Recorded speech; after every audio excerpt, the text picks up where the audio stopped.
আসলে চৈত্র মাসের মধুর কৃষ্ণা ত্রয়োদশী তিথিতে আমাদের একটি পুণ্যতিথি। সেই তিথিতে আমরা বিশ্বাস করি ত্রিবেণী সঙ্গম, অর্থাৎ ত্রিবেণী সঙ্গম বলতে হচ্ছে তিনটা নদীর মুখ একসাথে মোহনায় মিশে যাওয়া। আর আমরা এই আজকে আখাউড়া খড়মপুরে আমরা সেটাই দেখি। আমাদের এই ত্রিবেণী ঘাট, অর্থাৎ এই তিন দিক থেকে গঙ্গা, সাবিত্রী, সরস্বতী তিনটা নদীর মোহনা এই আমাদের এই খড়মপুর ঘাটে আছে, যা তিতাস নদীতে বহমানকৃত। আর আমাদের এইখানে পূর্ণ তিথিতে জলের একটা জোয়ার আসে, যা বিগত 2-3 দিন আগেও যে জল ছিল না। গতকাল রাত্রেও আমি দেখা গেছি এখানে জল নেই তেমন একটা, কিন্তু আজকে সকালে আসার পরে দেখি আমাদের এই জল আইছে। এটাই আমাদের বিশ্বাস, এটাই আমাদের ধর্মীয় যে জোয়ার আসে, সেই জোয়ার এখানে ওই জোয়ার থেকেই আমাদের এই তীর্থস্থানে পুণ্যার্থীরা আসে, তারা গঙ্গার স্নান করে, ওই স্থানে তারা পবিত্রতা হয়ে বাড়ি ফিরে যায় এবং বিগত যে পাপ আছে দেহের থেকে মোচন করে এই বাড়িতে ফিরে। এটাই আমাদের বিশ্বাস, এটাই আমাদের সনাতন।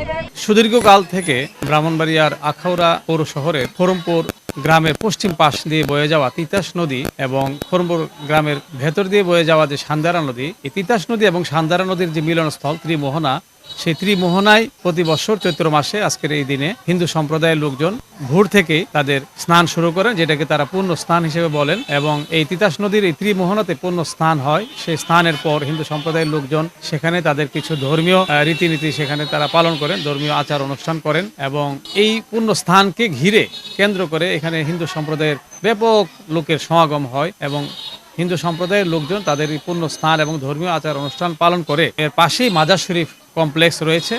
সেই মাজার শরীফের যে মাঠ, সেই মাঠে এই পূর্ণ স্থানকে ঘিরে ব্যবসায়ীরা প্লাস্টিক, কাঠের, বেতের, বাঁশের এরকম শিল্প সামগ্রী নিয়ে তারা হাজির হয় এবং সেই সাথে থাকে আমাদের গ্রাম বাংলার ঐতিহ্যবাহী যে খাবার, এই খাবারের একটি পসরা।